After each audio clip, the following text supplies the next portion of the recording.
Ok, donc aujourd'hui, on va commencer là où on était arrivé à la fin du cours précédent.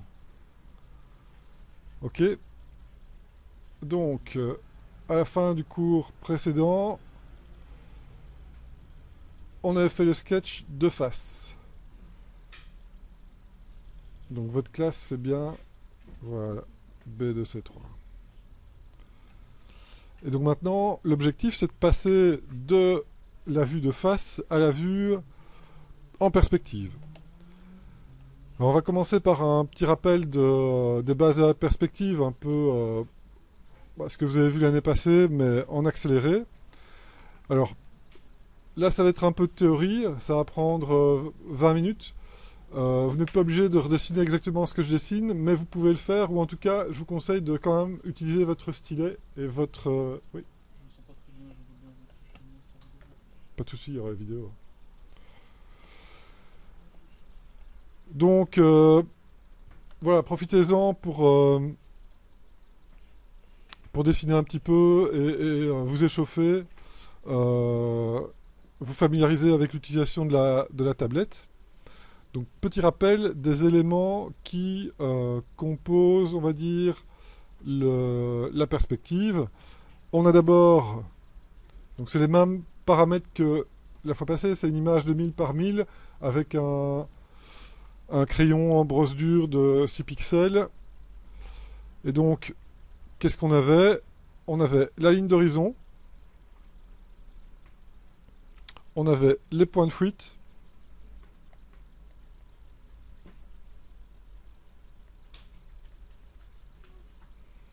ok. De ces points de fuite-là, on avait un réseau, de droites qui se rejoignent à chacun des points de fuite. Et avec ce premier réseau, on peut déjà dessiner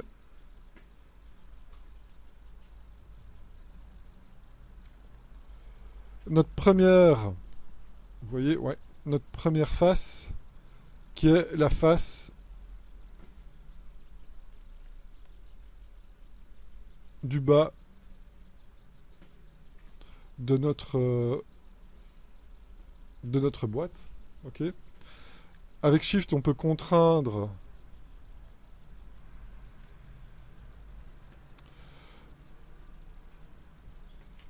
les verticales.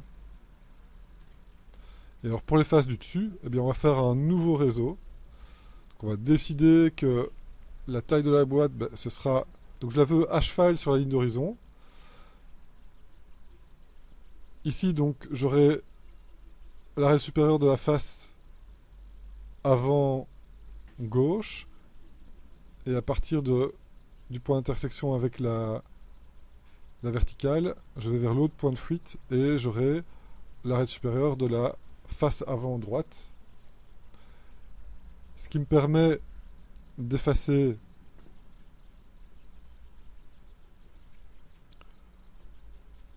ce qui dépasse et de dessiner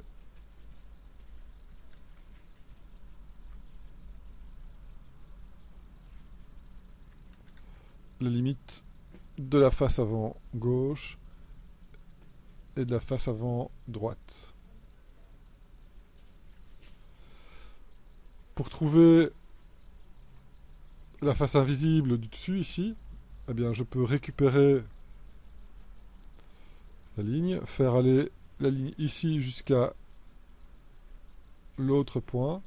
Et alors ici, on peut vérifier en vérifiant que le point ici et le point intérieur ici soient alignés aussi sur une ligne qui retourne vers le point de fuite numéro 2. Et là, donc, on peut dessiner les lignes intérieures du cube.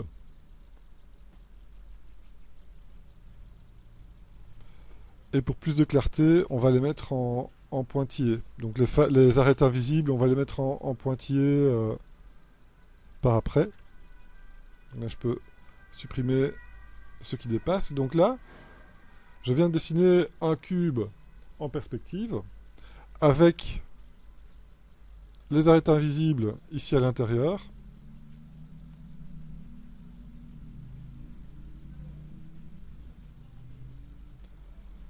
Et donc on ne voit finalement ni la face supérieure ni la face inférieure, et le volume est à cheval sur la ligne d'horizon.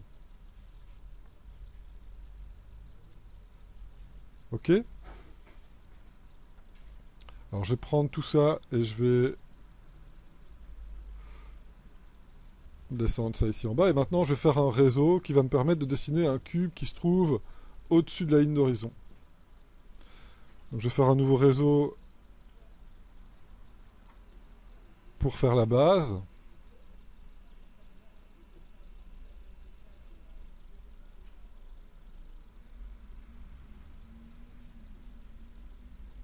Donc ici j'ai la base du cube. Ok, je vais le dessiner.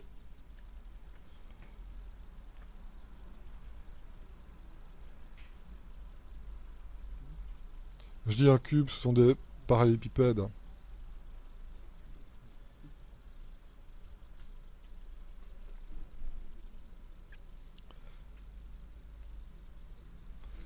Donc je peux élever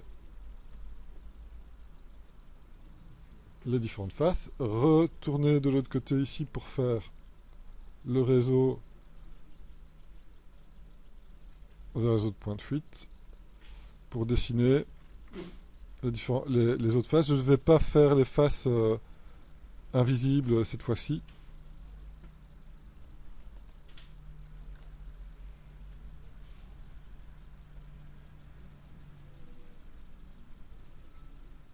Ok, et j'ai mon autre parallélépipède ici au-dessus. Ok. Alors, qu'est-ce qu'on voit quand un objet est au-dessus de la ligne d'horizon?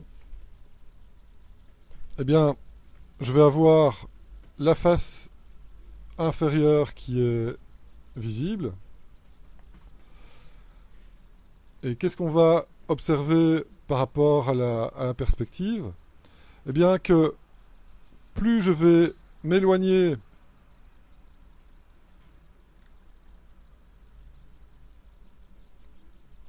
de cette ligne d'horizon,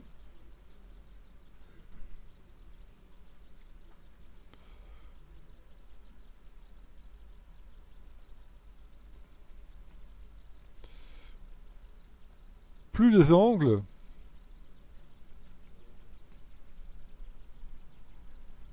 ici vont être déformés. Ok, donc plus on s'éloigne, plus il y a de la déformation.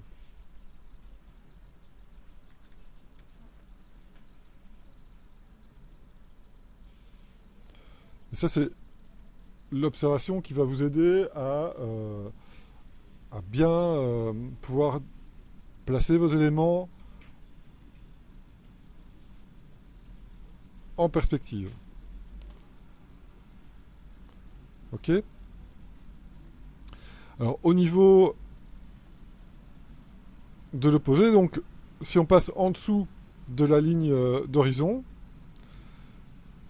eh bien, c'est la même chose. C'est-à-dire que on verra la face supérieure du cube si on passe en dessous de la ligne d'horizon, et on aura de la déformation si on s'éloigne de la ligne d'horizon vers le bas aussi. Ok pour tout le monde? Donc ça c'est la théorie de la perspective. Et alors, sur le réseau, dans NetJV, Prof Mellard, cette année-ci, Q1, concept, ressources, vous avez les notes sur le canon à 8 têtes, et on va maintenant utiliser à la fois la théorie qu'on a vue sur le canon à 8 têtes lors du cours précédent, et les notions de perspective.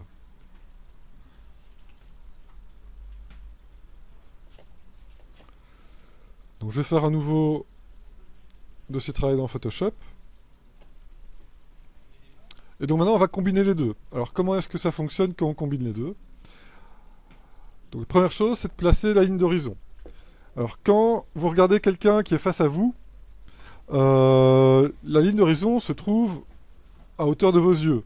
D'accord? Si la personne est face à vous, elle a plus ou moins la même taille que vous, donc la ligne d'horizon se trouve à hauteur de ses yeux aussi. Donc en général, on va dessiner un personnage avec une ligne d'horizon qui va se trouver au milieu de la tête, à la hauteur des yeux. D'accord? Donc on peut placer la tête avec les yeux sur la... Évidemment, il ne faut pas que je dessine ça sur le même layer. Donc la tête sur la ligne d'horizon avec les yeux qui sont sur la même ligne horizontalement.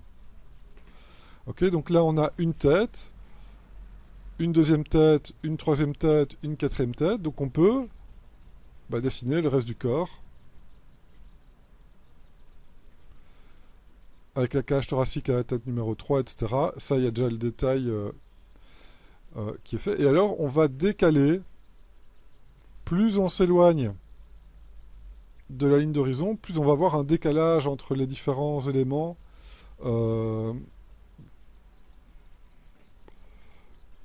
qui sont alignés sur le corps, en fait. Donc là, on arrive au crête iliaque.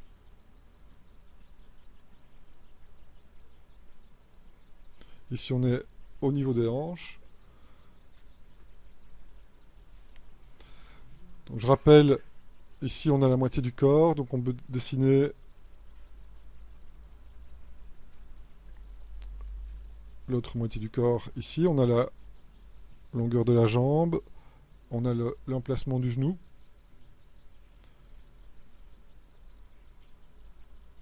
L'emplacement des chevilles. La base des pieds.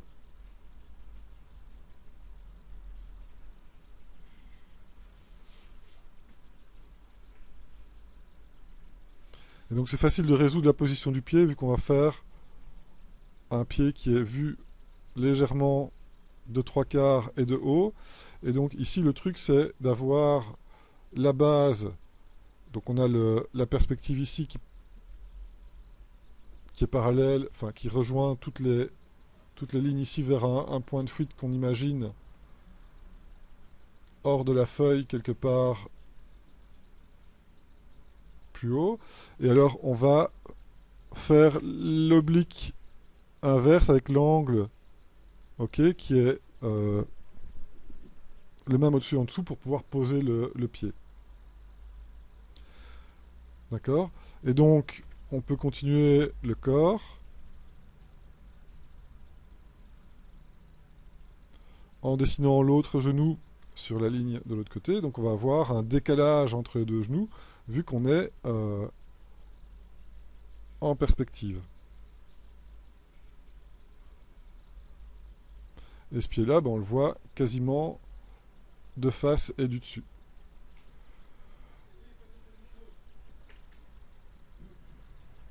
Ok, ça nous permet de placer les bras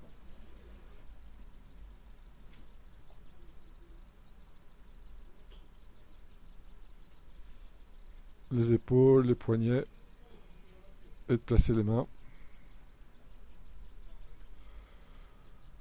Ok, parfois il faut ajuster un petit peu le...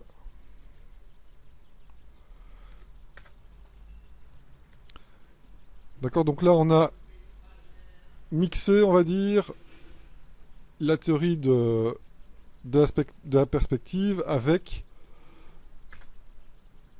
la théorie des proportions du personnage ici du canon à 8 têtes. Et ça c'est en plaçant la ligne d'horizon au niveau des yeux et en choisissant un point de fuite quelque part sur la ligne, assez loin quand même du sujet parce que sinon vous allez avoir trop de distorsion. Donc si vous placez un point de fuite imaginaire trop proche de l'objet que vous dessinez, il va y avoir trop de distorsion et vous ne pourrez pas communiquer visuellement de manière optimale non plus. Donc toujours bien euh, éloigner le point de fuite, mais pas trop non plus, on verra pourquoi après. Ok, donc ça c'est la première option, c'est de mettre une ligne d'horizon au niveau des yeux. Je vous laisse un petit peu de temps pour dessiner ça si vous voulez.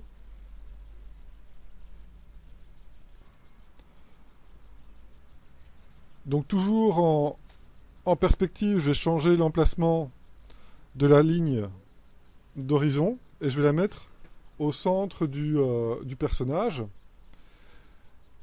Ce qui fait que du coup, on va se retrouver avec la tête qui se trouve au-dessus de la ligne d'horizon. Et donc on va avoir la ligne des yeux qui est déformée. Et on va voir ce qui se passe en dessous du menton. Ok. Donc ici on a notre hauteur de tête. 1, 2, 3, 4. Donc on va avoir le cou qui s'arrête ici. On a toujours la cage thoracique qui va s'arrêter à la tête numéro 3. Mais cette fois-ci, la distorsion est dans l'autre sens en fait. Et on a une légère contre-plongée sur le dessus, sur le haut, la partie supérieure du personnage. Donc on a toujours les crétiliaques ici qui se trouvent entre la tête 3 et la tête 4. Mais cette fois-ci, il y a moins de distorsion vu qu'on se rapproche de la ligne d'horizon. Et là, on voit que les hanches vont être quasiment sur la même ligne parce qu'elles se trouvent sur la ligne d'horizon. Ok. Donc là, on a de moins en moins de déformations au fur et à mesure qu'on descend. On va avoir la hauteur du personnage, c'est le double de la hauteur du tronc. On va voir ici la longueur d'une jambe, donc le genou va se trouver ici. Et là, on retrouve une certaine déformation dans l'autre sens, mais beaucoup moins que si la ligne d'horizon était à hauteur des yeux.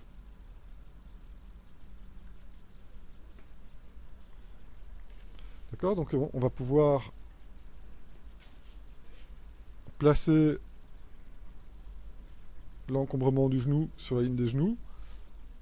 Il y a un petit décalage, mais qui est un petit peu moins marqué que sur le personnage précédent. Et ici, au niveau des chevilles, on se place légèrement au-dessus du niveau du sol et on fait des parallélépipèdes pour solutionner les pieds.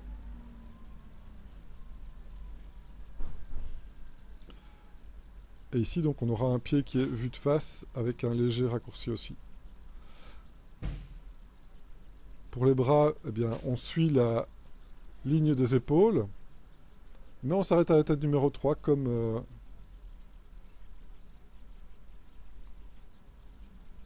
prévu. Ici, on est à la tête plus ou moins numéro 2. Et vous voyez que ça donne une impression de un petit peu plus de force et de domination du personnage puisqu'on est situé plus bas par rapport à lui. D'accord. Donc ça, c'est vraiment la perspective appliquée au dessin de personnages.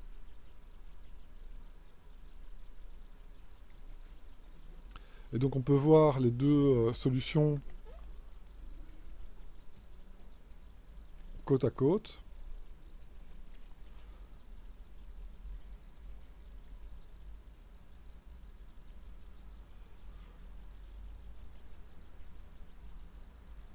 Où on a le personnage en perspective, mais on voit que ce sont deux perspectives totalement différentes. Donc là, c'est vous qui allez choisir où se placer ligne d'horizon sur votre personnage, et alors garder la logique du début à la fin, pour ne pas commencer dans un référentiel et terminer dans un autre, puisque c'est ça qui va être source d'erreur.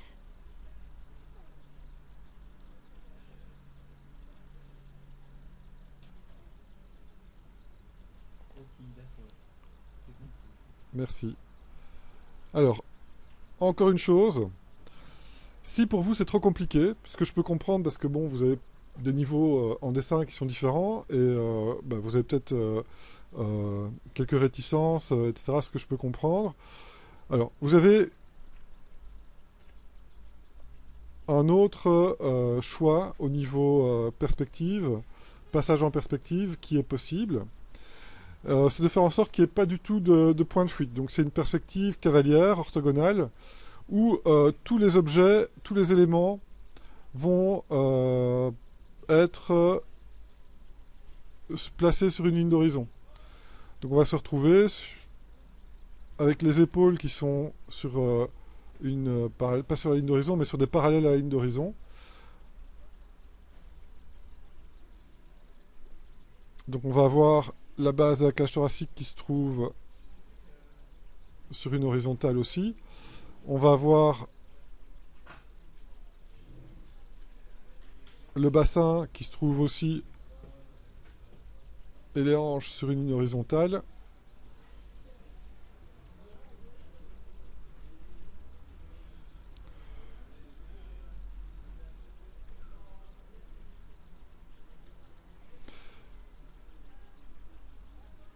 Et au niveau des jambes, on va avoir les deux genoux et les deux chevilles qui se trouvent sur une ligne horizontale et le bas des pieds sera aussi sur une ligne horizontale. Donc il n'y a pas du tout de décalage entre les différents éléments.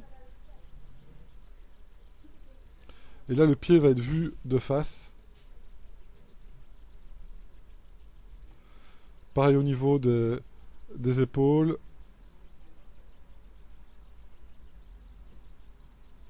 Des bras.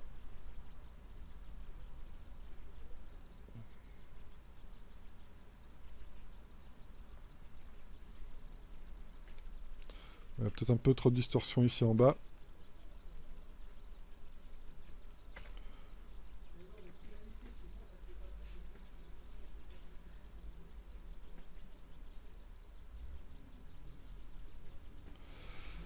Ok, et là donc on voit que tout est placé de manière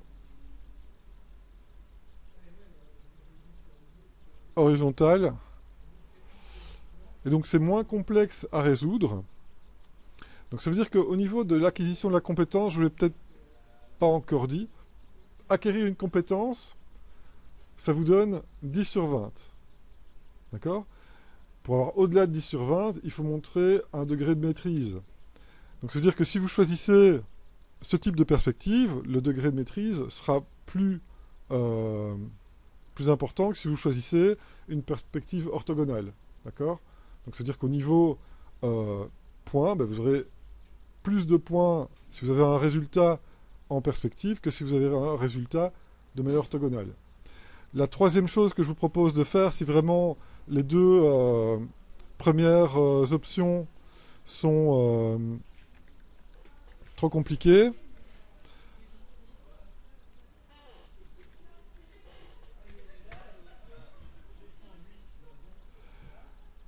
eh bien, c'est d'utiliser ce que j'ai mis dans donc NJV Prof Mellard, etc. Dans Concept Art Resources, vous avez la référence du personnage 3D. Si vraiment vous apercevez que c'est trop compliqué, eh bien vous pouvez importer dans votre dossier la référence du personnage 3D et sur un calque redessiner le sketch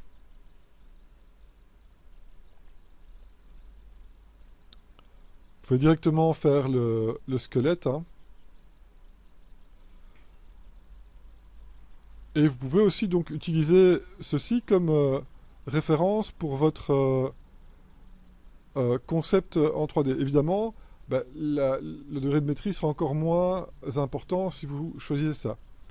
Ce que je vous demande pour vous exercer, c'est d'essayer de mettre la barre le plus haut possible. D'accord? Et si vous voyez que ça ne va pas, alors vous descendez d'un cran en difficulté. Et si ça ne va toujours pas, vous utilisez cette technique-ci. D'accord? Mais essayez de vous pousser au maximum et alors d'ajuster en fonction de votre succès ou de votre insuccès. Ça va?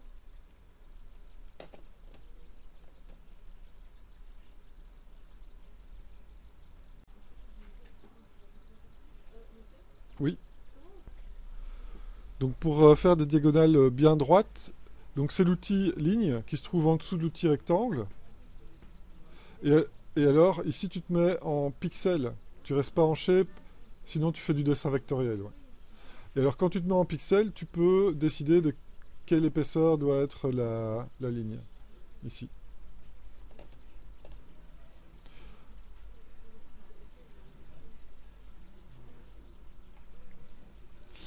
Alors, pour commencer, eh bien, vous allez sketcher en petit une position. Et pour le moment, bah, vous n'avez pas besoin de vous tracasser de la perspective, on va dire, de manière rigoureuse. Euh, vous imaginez une position dans laquelle peut se trouver votre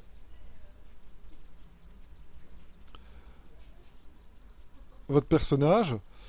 Essayez, grosso modo, de respecter la perspective, mais surtout, essayez de trouver quelque chose de chouette.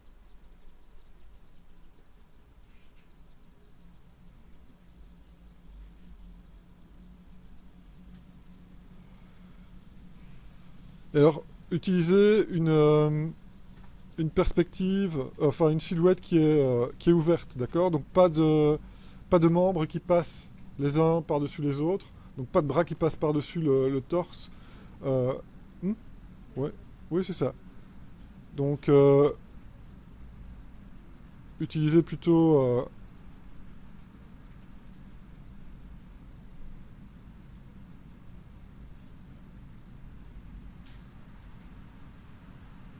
une perspective ouverte et aussi n'utilisez pas de raccourcis, d'accord? Donc pas de bras tendus vers celui qui regarde le dessin, sinon on va pas pouvoir dessiner correctement les détails.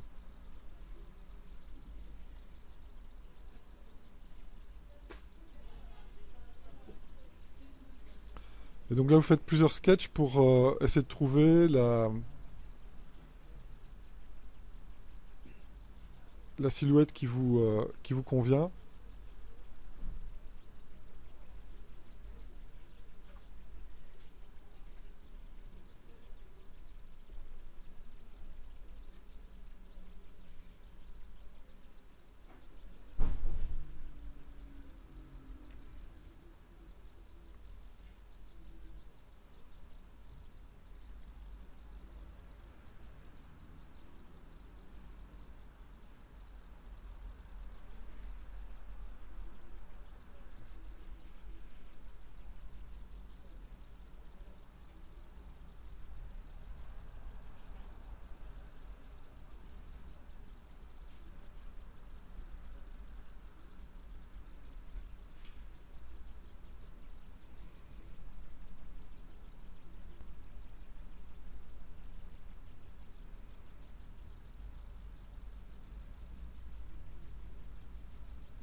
Et quand vous êtes content, bah, vous isolez votre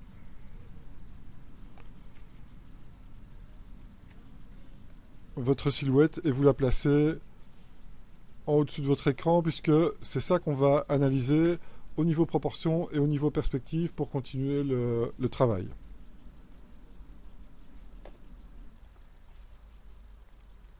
Donc la suite, comme vous l'avez deviné, eh bien, vous replacez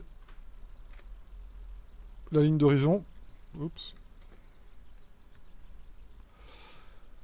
Et donc on va analyser la position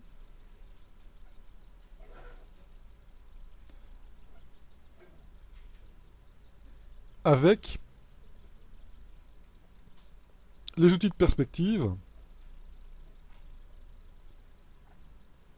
et les bonnes proportions. D'accord? Donc là, on a les quatre têtes qui donnent la moitié du corps.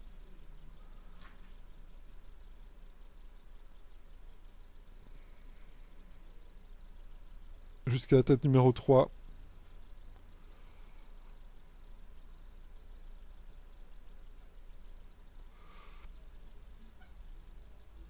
la cage thoracique, on commence déjà un léger décalage au niveau des épaules qui continue au niveau de la base de la cage thoracique.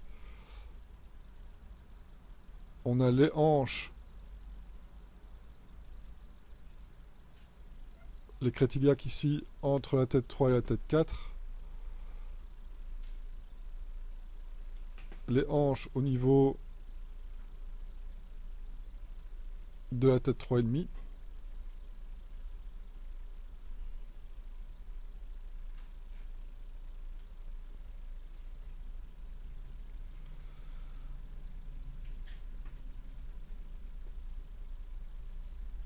Les clavicules, on peut les bouger légèrement pour relever les épaules. Donc légèrement plus haut que la tête, numéro 3. On a le coude. Ici, on a plus ou moins une distance de tête pour l'avant-bras.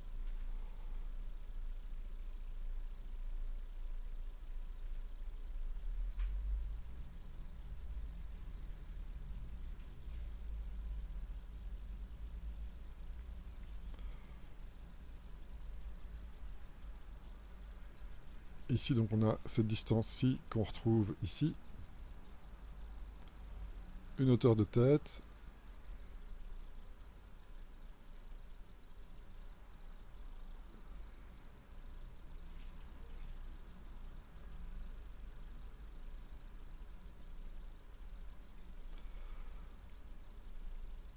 Alors, s'il était debout avec les pieds, les jambes droites, pardon, ben, ses pieds arriveraient ici. Donc on aurait la ligne des genoux ici et la cheville ici. Donc ça nous permet d'avoir la taille du fémur qu'on peut replacer dans le bon angle ici. On peut du coup replacer la taille du tibia et alors dessiner le pied. Alors là on va être en perspective évidemment.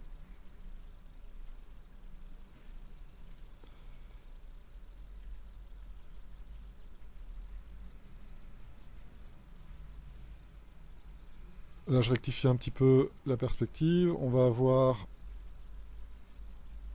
le genou, la cheville et l'autre pied.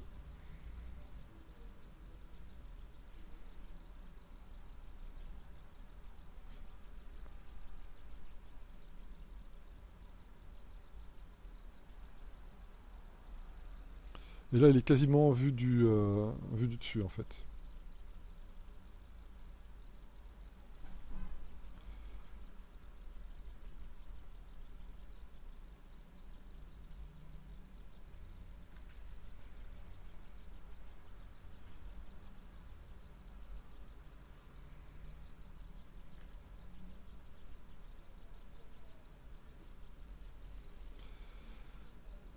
Alors une fois que vous arrivez à cette étape-là, n'hésitez pas à aller dans Image,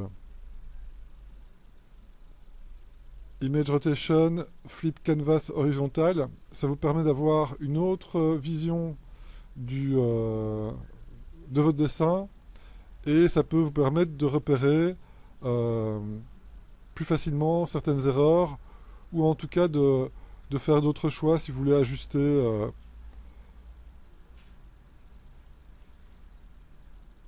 certaines choses.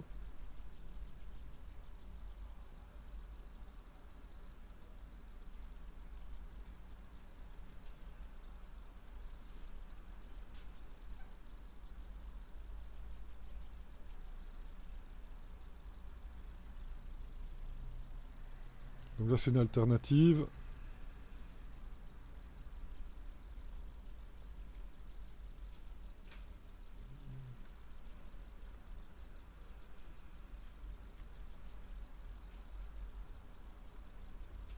Ça me paraît mieux, donc je vais accepter ces changements-là.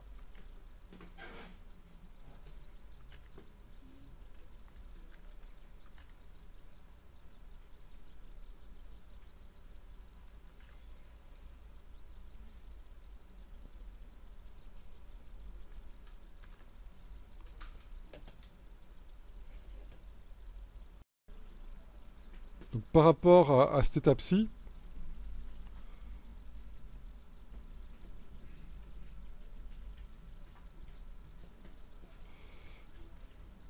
l'important, c'est quoi? C'est d'avoir bien en tête euh, les proportions. Donc, au niveau des différentes têtes, etc. Donc, toujours bien vérifier si vous êtes juste par rapport au canon, etc. Donc, ça, c'est la première chose. La deuxième chose,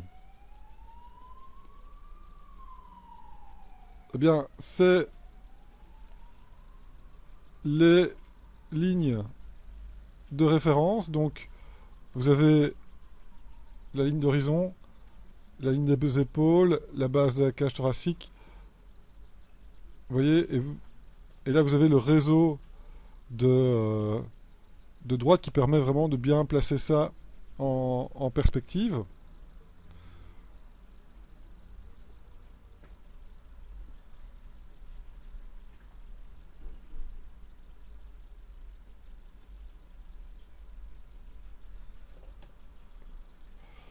Ok. Euh, Pardon, la troisième chose qui est en fait la première chose que vous devez choisir, c'est vraiment où placer la ligne d'horizon en fait. D'accord. Donc ça, à ce niveau-ci, c'est trois choses-là qu'il faut bien régler avant de passer à l'étape suivante.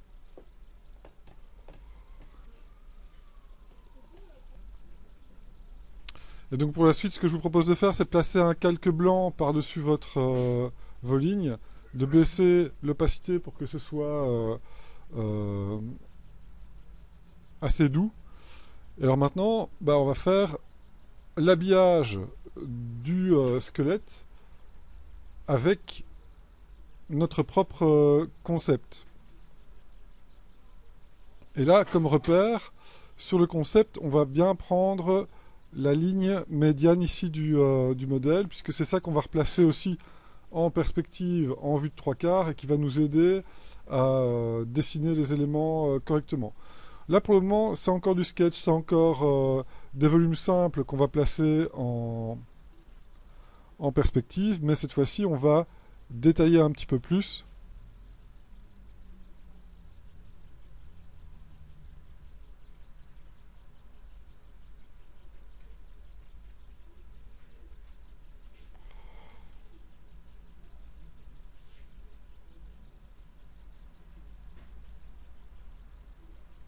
Alors, ce que je vous propose de faire pour cette étape-là, c'est de mettre les objets qui sont sur le visage, donc sur la tête, tout ce qui est casque, masque, etc., sur un layer séparé, histoire de... De toute façon, on sera modélisé de manière séparée.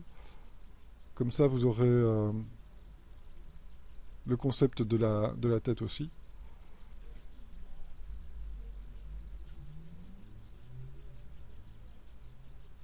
Et alors, on va bien faire attention à la silhouette, puisqu'on avait fait attention à la silhouette quand on avait dessiné le sketch. Ben, on va faire la même chose ici, à l'étape du sketch en perspective.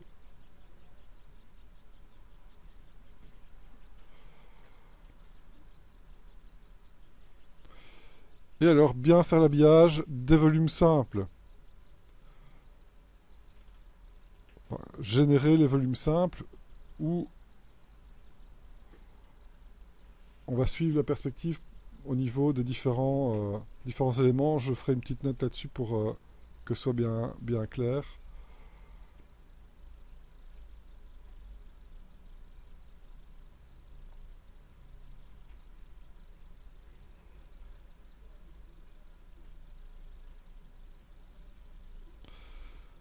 Pas besoin de faire des masses de détails pour le moment, c'est juste placer les différents éléments.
Et alors pour tout ce qui est cage thoracique, groupe tibia, péroné, etc., on va pas faire de trous, d'accord, entre les os. Donc toutes les côtes, ce sera un bloc avec des côtes sculptées. Il n'y aura pas de trous entre le tibia et le péroné, etc. On va faire des blocs, puisque comme on est limité au niveau du budget polygonal, ben on va pas pouvoir sculpter les trous, on va pas pouvoir sculpter chaque dent, etc. Donc là, il faudra faire attention au polycount, etc.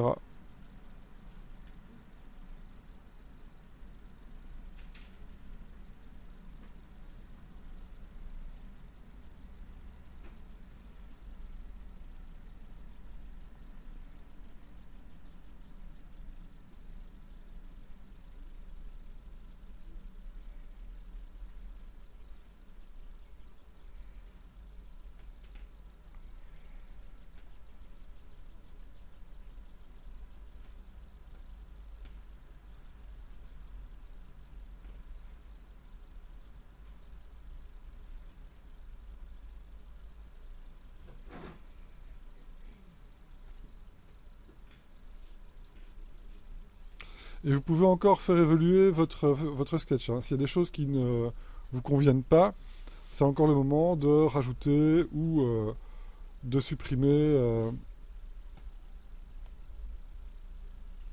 certains détails, hein.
Ok, donc à cette étape-ci, on va utiliser des volumes assez simples et des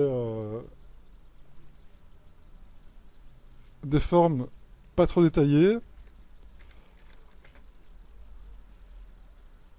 en tenant compte eh bien, de ce qu'on va appeler ici la ligne médiane qu'on a sur la vue de face et qu'on va pouvoir eh bien, replacer sur les volumes simples. Et donc de part et d'autre de cette ligne médiane, eh bien, on va faire le fameux raccourci entre la gauche et la droite par rapport à la vue de 3/4. Hein. D'accord? Donc on a la ligne médiane de la jambe qui se trouve ici. Toujours bien placer tout par rapport à ces éléments-là. La deuxième chose à laquelle on va faire attention, eh bien, c'est de conserver ce qu'on avait trouvé comme solution au niveau de la silhouette. Donc bien faire en sorte que tout ce qui est dans la silhouette reste bien dans la silhouette, même quand on passe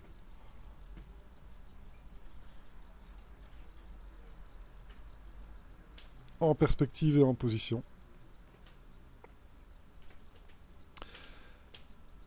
Et alors bien faire attention pour la suite de dessiner des volumes simples. Par exemple, l'avant-bras ici, eh bien, on a un volume simple qui est mis en perspective. Ici, on a aussi des tubes qui sont mis en perspective. Par ici, on retrouve un cylindre. Et donc, avoir ces volumes en perspective vont permettre après de faire un habillage correct. Donc ceci, c'est très important pour pouvoir après faire un habillage qui va correspondre aux formes qu'on a trouvées ici en fait. D'accord? Donc bien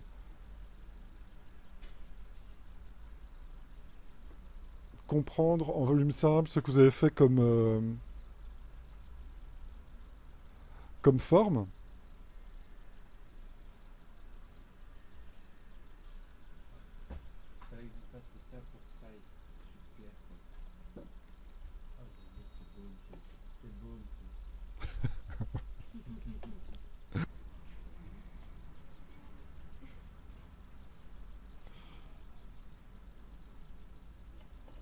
Donc la suite,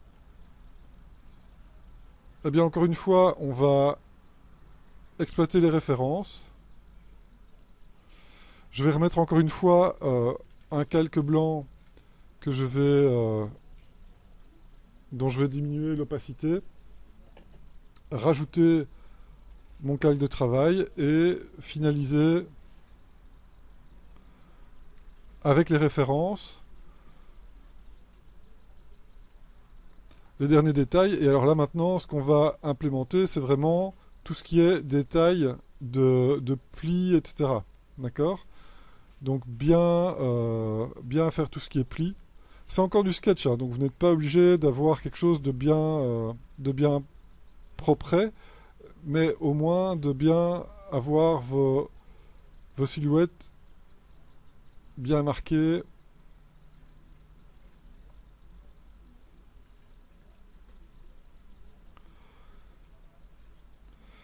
Donc tout ce qui est pli et tout ce qui est couture. Donc pour fabriquer des habits en tissu, il y a une personne qui a coupé du tissu et qui l'a cousu.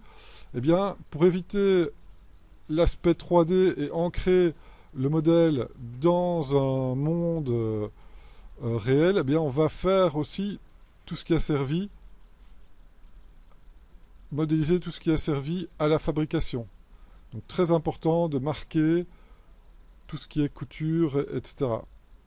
Boutonnière, ourlet, euh, poche.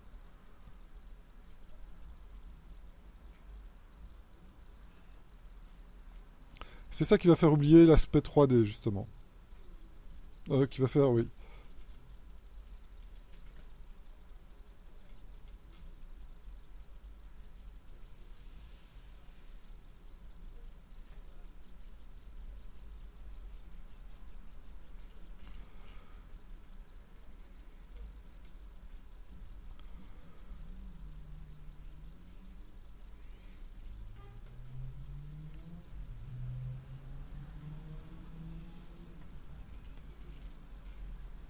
Et donc, comme on a notre gabarit, bah, à cette étape-là, on peut aussi zoomer un petit peu plus sur le perso.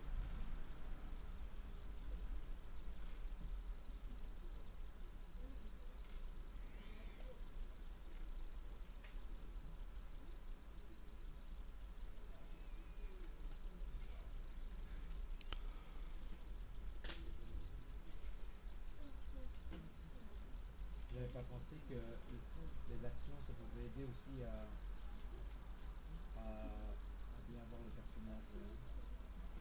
Qu'est-ce qu'il a dit? J'avais oublié que l'action, vous voyez, Different Symmetry, Ah oui, oui. j'avais pas pensé à ça.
Donc là, on va aller rechercher les refs pour rajouter les derniers détails.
Donc pareil pour le deuxième sketch, on va mettre le casque sur un autre layer.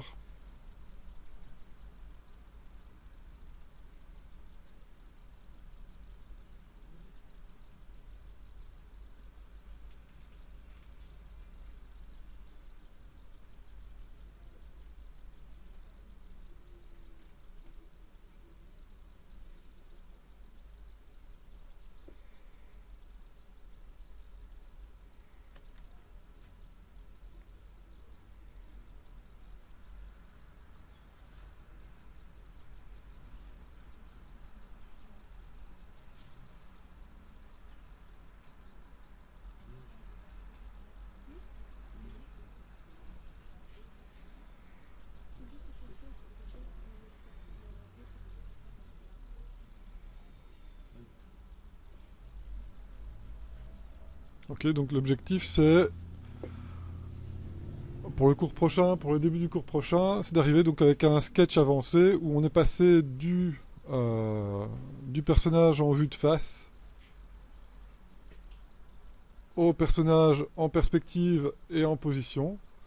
Et on verra donc comment faire la mise au net et la colorisation de ce croquis-là. Donc pour terminer aujourd'hui, je vous demande un screenshot de là où vous êtes arrivé et vous mettez ça dans votre portfolio comme d'habitude en fait.